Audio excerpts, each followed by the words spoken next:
hermanos, qué lindo es verles y qué lindo es poder estar en el primer día de la semana, en el Día del Señor, compartiendo alabanzas y compartiendo de la palabra del Señor.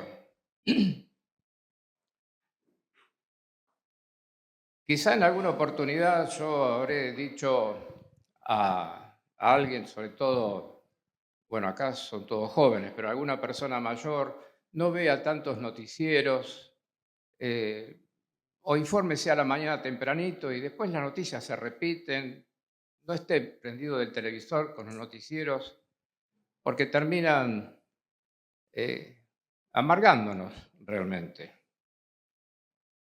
Pero yo me informo, a veces tipo 5 de la mañana, en la mayoría de las radios pasan un tiempo toda la información y después les puedo asegurar son las mismas que se van a ir repitiendo hasta el otro día. Pero en casa, en el servicio de cable que tenemos, está no le voy a hacer publicidad, pero necesito decirle dónde saqué la información. Y está en el canal, en el número del 508, que es el canal que viene de Alemania, el canal alemán. Y allá se ocupa de mostrar, manda su personal periodístico y narra, muestra las situaciones del mundo en el cual vivimos. Y que si no fuera, yo no lo veo en otro lugar. Y confieso que en estos tiempos que estamos viviendo, y con la tecnología que nos muestra al instante lo que está pasando a miles de kilómetros, no podemos escapar de que nuestro ánimo sea tocado por lo que tenemos que ver. Y entonces, quizás ya a esta altura dirá, ¿para dónde va rumbeando este hombre? Porque estamos rindiéndole culto al Señor, estamos tan contentos, cantando alabanzas, proclamando la grandeza del Señor, y me parece que nos va a amargar la tarde porque ya empezó el desánimo de lo que él ve en el canal 508. Pero lo que vi en el canal 508 es guerras en diferentes partes del mundo, algunas más publicitadas, otras menos. Pero estos periodistas van y reportean a las personas, entonces, a la guerra que ha perdido importancia porque la guerra en Israel y Palestina cobró mayor protagonismo, pero en este caso era una abuela de Ucrania y había unos jóvenes que no llegué a encontrar, van y se dedican a eh, levantar casas nuevas después de los bombardeos. Y esta mujer decía, bueno, nunca pensé que iba a volver a tener mi casa, pero estaba dentro de una casa digna. Hasta ahí digo, qué bueno, en medio del desastre vemos algo positivo, pero cuando ella cuenta y relata al periodista lo que le había sucedido, dice que habían llegado los soldados, en este caso eran soldados rusos, y ella tenía un hijo, un nieto y otro nieto más chico, y su hija. Y es guerra. Entonces, al hijo, a los dos nietos, los hicieron salir al patio, los arrodillaron. El nieto más chico le cortaron la cara, pero nada grave. Pero lo llevaron a la iglesia. Fíjese qué puntual la cosa. A la iglesia del pueblo. Y al otro día, salvo al menor, porque no era todavía, estaba en edad de guerra, por así decir, lo fusilaron. Y relataba cómo la hija, al ver que a su esposo y a su hijo mayor lo habían fusilado, pobrecita mujer tuvo una ACV. Y dice, hace meses que por la situación que vivimos no tiene atención médica, así que está paralizada en su mitad de cuerpo. Y al más chico, un adolescente, se le había llenado el cabello de canas. O sea, el dolor, lo que nosotros, al menos en lo particular, ni me puedo imaginar lo que es estar en medio de esa situación. Y después uno puede seguir recorriendo. Y tengo por costumbre mirarlo desde el punto de vista de lo que nosotros somos, cristianos, hijos de Dios. Y la pregunta que surgió en mi corazón es, Padre mío, ¿cómo como iglesia tuya le llevamos esperanza a personas que están viviendo esta situación? Porque ahora, mientras nosotros estamos acá, por gracia y misericordia de Dios, disfrutando, eso sigue sucediendo en aquellas partes del mundo. Después pasan, y prometo que este es lo último, si no vamos a terminar llorando todos, una parte donde están el pueblo musulmán, al cual con todo respeto, pero están bajo el régimen talibán. Entonces, costumbres que culturalmente nosotros no podemos llegar a entender, pero la lucha, la vida no tiene valor, entonces gente armada y con miedo y con sus armas tiros al aire, es un estado realmente invivible, sin esperanza. Y vuelve a surgir en mi corazón, y quiero compartirlo con todos ustedes, pueblo de Cristo, iglesia de Jesucristo, cómo transmitimos la esperanza a un mundo al cual perdió la esperanza. Usted dirá, pero acá en San Andrés y quizá en la Argentina, pero ya si uno es observador, observemos el rostro de nuestro prójimo y va a ver dos cosas. A los mayores que están como nubilados. Yo digo que es una señal de que la esperanza se va apagando. Si vemos a los más jóvenes, reemplazan esa falta de esperanza por el vivir el hoy. Cuando uno vive el hoy, no tiene casi necesidad de esperanza, porque ¿qué voy a esperar si yo lo quiero vivir todo ahora, ya? Y por eso se cierran tanto diciendo, ¿qué me vas a venir a hablar de la eternidad? Yo estoy viviendo el hoy. Y sigue cada vez el interrogante más grande. ¿Cómo llevamos esperanza? Y yo le invito a que abramos nuestra Biblia en la primera carta de Pedro.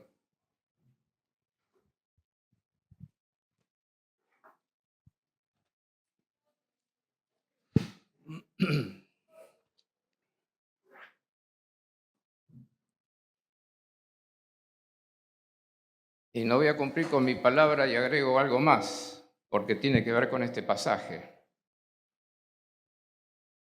Cuando escuché la cifra, me recorrió escalofrío, porque son millones de almas que están migrando de diferentes partes del mundo, algunos escapando de la guerra, en el caso de Latinoamérica escapando de la miseria humana, buscando oportunidades de vida, y todas las miserias humanas que ahí van, porque pasa de todo, menos cosas buenas. Y el apóstol Pedro nos dice, bajo la orden del Espíritu Santo, y lo dejó reflejado en el capítulo 1 de Primera de Pedro, en el verso 3 dice, bendito el Dios y Padre de nuestro Señor Jesucristo, que según su grande misericordia nos hizo renacer para una esperanza viva por la resurrección de Jesucristo de los muertos. ¿A quién le está diciendo que nos hizo renacer para una esperanza viva? Pedro le está escribiendo a los migrantes de aquel tiempo, a los que eran los de la dispersión, aquellos que bajo la persecución del Imperio Romano en la persona de Nerón tuvieron que escapar y se fueron a Asia. Una cosa es mudarse con un proyecto de vida y otra cosa es agarrar lo que uno tiene puesto y si puede agarrar algo más e irse porque su vida está en riesgo. Era la situación de estas personas. Entonces, lo primero que les propongo es, vamos a mirar a la iglesia hoy como una unidad en el tiempo, como un todo. No vamos a pensar en la iglesia primitiva, lo cual está reflejando este pasaje, ni la iglesia moderna o contemporánea a la cual pertenecemos nosotros. Yo le voy a pedir a alguien si me puede alcanzar un vasito con agua, pues tengo la boca. Gracias, Fernando. Pero, ¿por qué les digo ver a la iglesia de Jesucristo a través de los tiempos, de lo cual nosotros somos parte? Porque a veces quizá corremos el riesgo de hablar mucho de las cosas preciosas y maravillosas que pasaban. Gracias.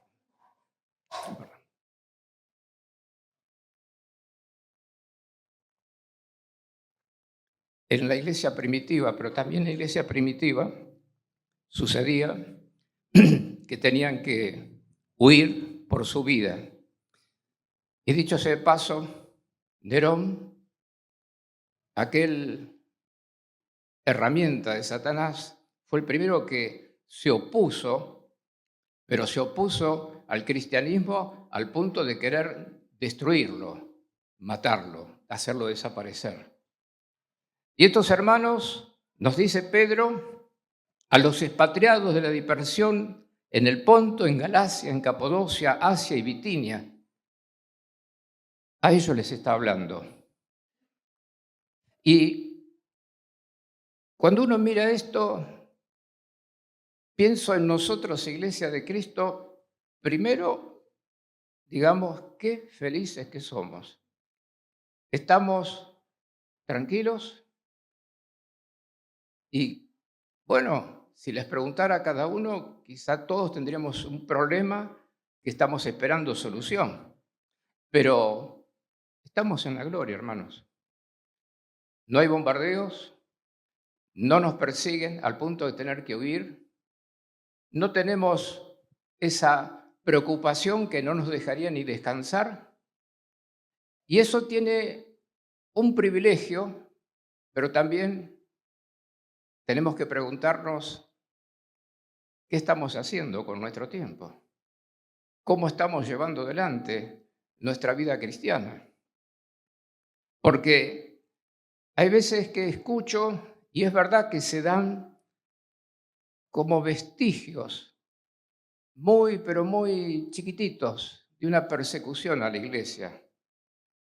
Porque algún periodista, porque alguno ya empezó a señalar, y yo doy gracias a Dios y es mi sentir y respeto que no pensemos diferente,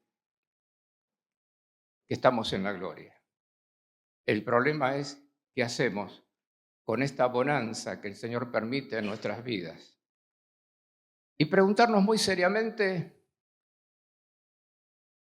¿qué haríamos nosotros en el lugar de lo que hoy están viviendo en medio de las guerras, en medio de las persecuciones reales?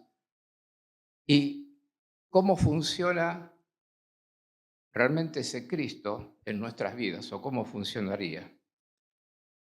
Pero Pedro está señalando, y esta carta podría decir que tiene dos palabras clave. Una es la esperanza y otra es la santidad. Pero la esperanza. ¿Y cómo se le da esperanza entonces? Y esta carta me sorprendió porque no era lo que esperaba en el sentido de encontrarme con gente amargada. Ya lo vamos a estar viendo. Entonces, ¿qué hacemos para llevar esperanza a las personas de nuestro tiempo? Cuando Pedro dice, y me llama la atención, que según su gran misericordia nos hizo renacer para una esperanza viva. Esa esperanza viva es Jesucristo. Pero Pedro sabía bien, por experiencia propia, de lo que estaba hablando. Y a esta altura sí, ya les quiero preguntar, ¿cómo está su esperanza, hermano? Porque he pasado por etapas en mi vida en donde no tengo vergüenza en reconocer, en donde mi esperanza llegó casi a desaparecer. Y hay veces que, porque tenemos problemas económicos, problemas familiares, problemas con nosotros mismos, y uno puede seguir haciendo una larga lista de cosas que nos angustian y que parece que cumplen años esas angustias, esas preocupaciones, esas oraciones que tenemos presentadas y que lo hacemos realmente con esa fe como un niño, vamos delante del Señor, pero en su soberanía Dios deja que las cosas pase el tiempo, pase el tiempo. Y llega un momento en el cual la esperanza comienza a debilitarse. ¿Y sabe lo que descubro? Que yo debería haberle dicho, ¿cómo anda, hermano? O ¿cómo andan sus esperanzas? Porque hay esperanzas terrenales y hay esperanza celestial. Pedro, que yo le decía hace unos instantes, estaba ahora escribiendo esta carta para llevar ánimo, para llevar esperanza a estos hermanos que habían tenido que escapar. Pero Pedro estaba hablando de lo que él había vivido. ¿Se acuerda lo que le pasó a Pedro cuando él pasó por las circunstancias de ver al Señor cuando lo estaban juzgando, de ver cómo las cosas feas que estaban sucediendo, y él muy personalmente tuvo la carga de negarlo? Pero vemos reflejado que Pedro en aquel, ¿se acuerda cuando se cruzó la mirada con Jesús? Dice que lloró amargamente, pero cuando lo vio pendiendo de la cruz y que Jesús, aquel con el cual había caminado 3 años y meses, estaba muerto, se había muerto, en él tenía la esperanza de, sí, ¿cuántas veces Pedro le dijo, tú eres el Hijo de Dios, tú eres el Mesías, tú eres el Cristo? Él lo confesaba, pero vio en su corazón, cuando lo vio que estaba colgado en una cruz y que había expirado, se le terminó la esperanza de las cosas terrenas, porque como todo judío tenía el sueño de que ese Jesús los libertara del pueblo romano, pero también que los libertara en forma espiritual, porque le había dicho, sos el Mesías. Pedro sabía lo que era que su esperanza sufrió un infarto, la esperanza, se le murió. Y por eso me hace ruido, los comentaristas pueden pensar de diferentes formas, yo me inclino cuando dice nos hizo renacer, porque en el caso de Pedro la esperanza que tenía cuando vio, y esa canción que cantamos hoy, el vive, yo creo que Pedro la habrá cantado, y la habrá cantado tantas veces cuando vio que Jesucristo vivía, renació su esperanza, porque la esperanza de nosotros los cristianos está puesta en la resurrección de Jesucristo. Ahora bien, cuando Pedro le está escribiendo, renacer para una esperanza viva, y ahora sí hablo de la esperanza celestial, pero mezclada con las esperanzas humanas que podemos ponerle, no sé, qué tiene, qué deseo, qué tiene esperanza, no sé, voy a mezclar el tema, si de cambiar el auto, cambiar la casa, comprarse una ropa, y voy a ver si el mes que viene, o si el año que viene va a ser tal cosa, hay esa esperanza que nos lleva como seres humanos y está bien. Y acuérdese lo que digo, Pedro había perdido las dos, la terrena y la espiritual. Y una de las cosas que creo que el Señor nos quiere advertir en este tiempo, a lo mejor está pasando por un tiempo de bonanza en donde todo es redondito, no hay problemas. Pero sabemos, porque el Señor mismo nos dijo, en el mundo tendréis aflicción, de que las aflicciones vienen, terminan y se van. Y una cosa es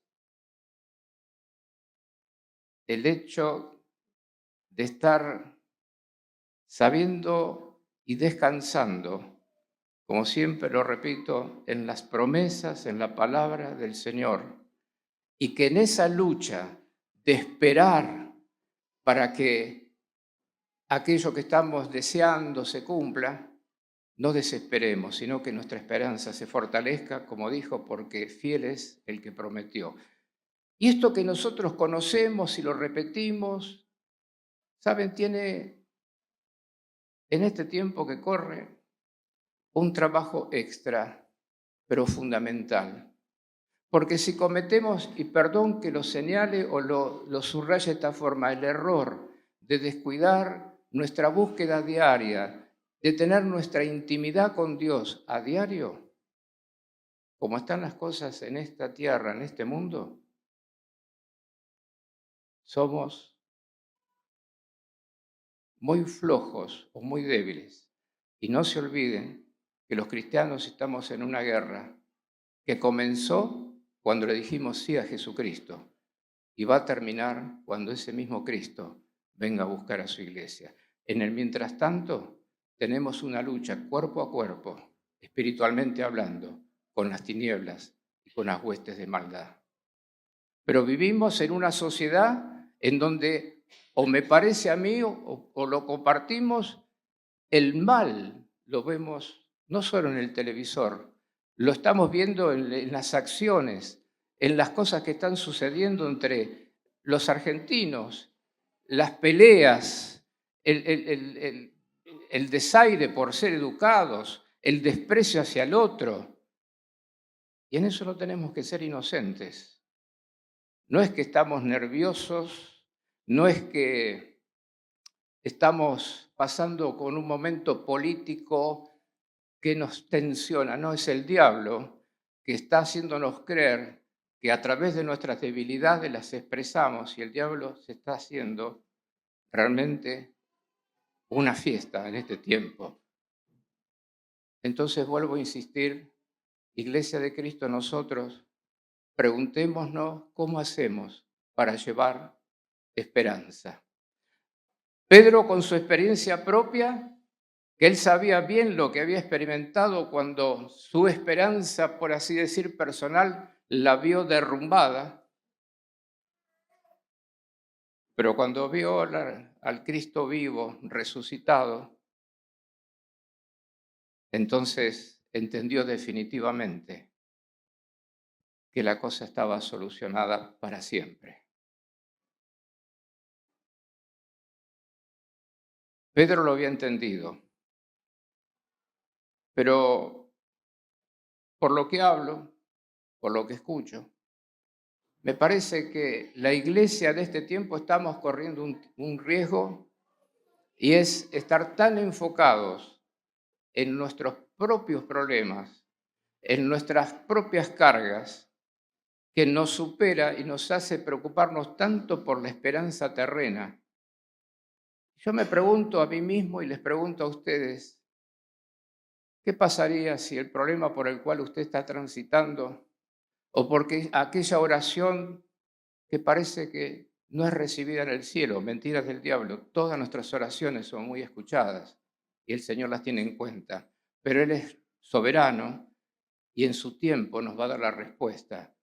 Y cuando yo le digo esto, tiemblo, porque yo sí, con mi esposa tenemos pedidos de hace años y a veces se hace duro esa espera.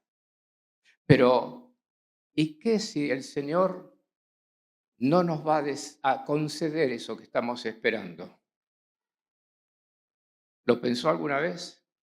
¿Soy muy pesimista? ¿Le estoy amargando la tarde?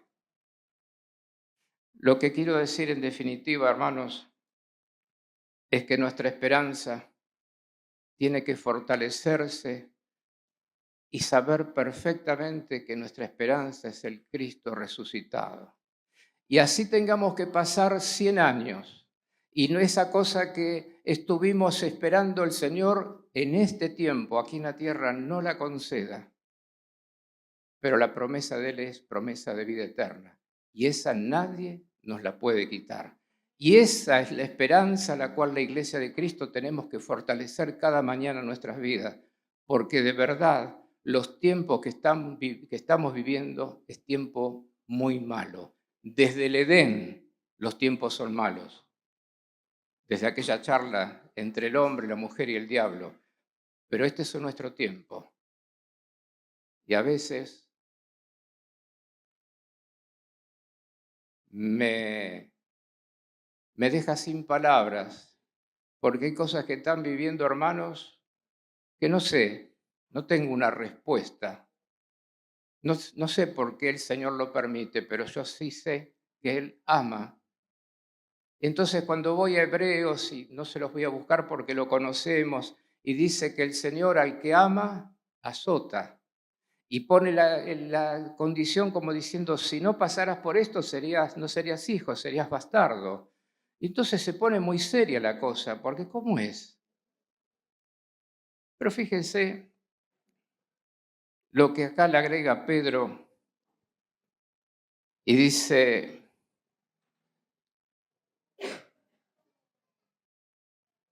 porque, versículo 5, que sois guardados por el poder de Dios mediante la fe, para alcanzar la salvación que está preparada para ser manifestada en tiempo postrero, en el cual vosotros os alegráis, aunque ahora por un poco de tiempo, si es necesario, tengáis que ser afligidos en diversas pruebas. ¿Cómo es esto que dice la palabra? En lo cual vosotros os alegráis, en la esperanza de la salvación. Pero dice Pedro a estos hermanos que lo habían perdido todo, aunque ahora por un poco de tiempo, si es necesario, tengáis que ser afligidos en diversas pruebas. Pero agrega, para que sometida a prueba vuestra fe, mucho más preciosa que el oro, el cual, aunque perecedero se prueba con fuego, sea hallada en alabanza, gloria y honra cuando sea manifestado Jesucristo. Estos hermanos, dicen los comentaristas, que a los cuales estaba escribiendo Pedro, que estaban huidos, lejos, vaya a saber en qué condiciones estarían viviendo, pero dice que saltaban literalmente de alegría por el gozo que significaba tener a Cristo en su corazón y saber que se iban al cielo si tenían que morir.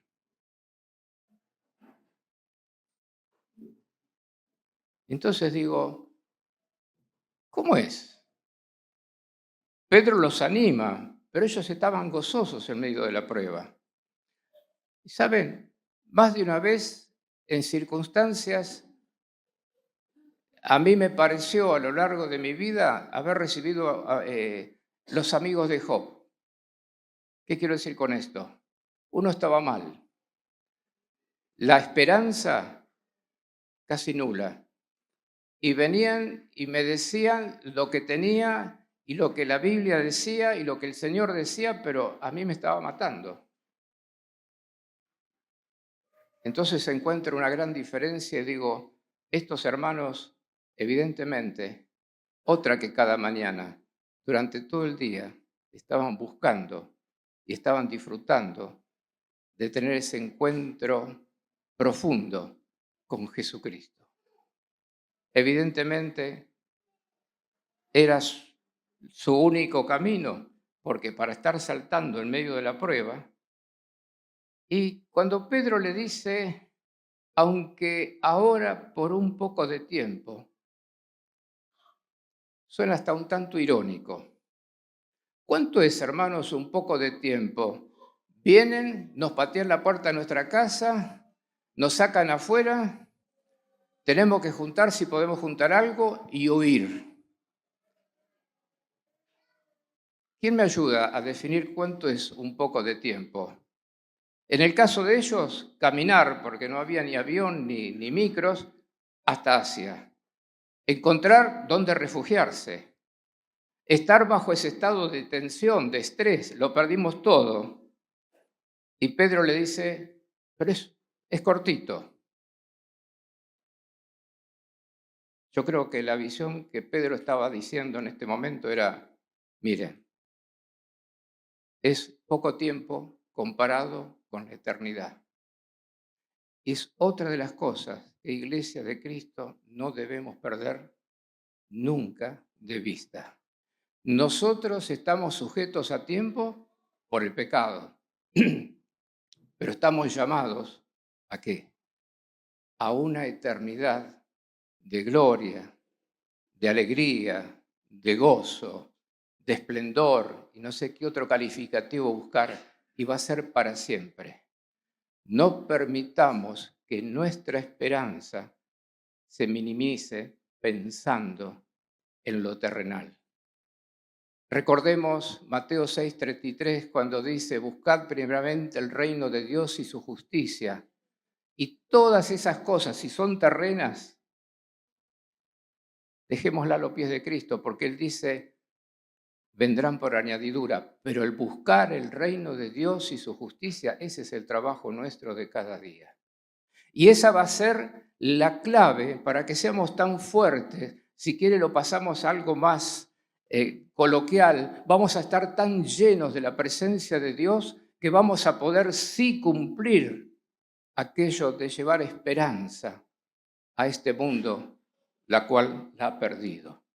Usted y yo somos privilegiados, usted y yo somos sumamente importantes, no por nosotros mismos, sino porque somos templo del Espíritu Santo, porque somos instrumentos para que Dios hable, se exprese, llegue a otras almas que no lo tienen. Y Pedro le está diciendo que según su grande misericordia nos hizo renacer para una esperanza viva. Y esa esperanza viva es para todos. Pero la responsabilidad, el privilegio, primero no dejar apagar nuestra propia esperanza, fortalecerla y que cada día sea más fuerte. Y que cuando uno está en medio de situaciones y de problemas y de pruebas, digamos, la estoy pasando mal, pero yo me voy al cielo. La estoy pasando mal, pero yo me voy al cielo. Y fíjense que hace una comparación, la cual la hemos escuchado innumerables e innumerables veces. Dice, para que sometida a prueba, ¿qué cosa? Nuestra fe, mucho más preciosa que el oro, el cual, aunque perecedero, se prueba con fuego. Usted sabe que el oro tiene esta virtud. Para purificarlo, ¿sí? Se funde. Y dice que va en varias coladas. Pero mire qué detalle. El oro no pierde color, el oro no pierde peso, ni ninguna de sus propiedades. La única consecuencia favorable es que queda más limpio. Entonces, hermano, ¿está angustiado? ¿Tiene alguna cosa que solamente usted y el Señor le está angustiando y le está pesando en su corazón? Sepa que el Señor está permitiendo que sea probada su fe. Y usted y yo, como el oro, no vamos a perder ni el color, ni el peso, ni la esencia, sino que vamos a quedar en mejores condiciones a través de la prueba. La esperanza terrena sí, pero porque yo sé que mi esperanza es viva, porque estoy confiando en un Cristo vivo que resucitó, está sentado a la diestra del Padre y dejó promesas muy, pero muy concretas de que Él va a venir a buscarme y me va a llevar para siempre, a disfrutar en su gloria, allí en los cielos. Y voy cerrando, tenía más cosas para decir, pero el reloj me habla y yo me llevo bastante mal con el reloj. ¿Saben? Yo soy muy crítico de mí mismo, pero no es que me doy con un palo y me amargo. Pero cuando confronto mi vida con las Escrituras, algo está pasando. Es como uno encuentra que agujeritos por todos lados. Lo decía a unos hermanos que estuvimos visitando y quisiera repetirlo ahora delante de ustedes. Yo no quiero vivir un cristianismo de dires y diretes o de repetir fácilmente pasajes, versículos bíblicos, sino yo le ruego y le suplico al Señor vivir en toda la expresión que puede encerrar la palabra vivir el Evangelio de Jesucristo. Que decir la palabra de Dios sea verdad en mi vida. Y ustedes sabrán disculparme porque verán poca verdad, porque ven a Mario y a veces con esa cara que tengo que asusto a las pobres criaturas. Pero, hermanos, lo que quiero decirles, en definitiva, es que a veces corremos el riesgo de repetir pasajes, versículos, de decir, estoy bien, pero nuestro rostro está diciendo otra cosa. Nuestro rostro está diciendo, mi esperanza se está agotando, porque las cargas, porque los dolores, las angustias, es tiempo de valorar y rogar que el Espíritu Santo refresque lo que significa tener a Jesucristo resucitado. Es seguridad de vida eterna. Y si la está pasando mal, piense que son 100 años ante la eternidad. Es sin fin. Hemos sido renacidos, o mejor dicho, nos hizo renacer para una esperanza viva. Que esa sea nuestra experiencia, pero también sea nuestro trabajo diario de buscar para que esa esperanza cada día sea más fuerte en nuestras vidas, al punto que desborde y podamos compartir la esperanza en Cristo a muchos. Que el Señor les bendiga, hermanos.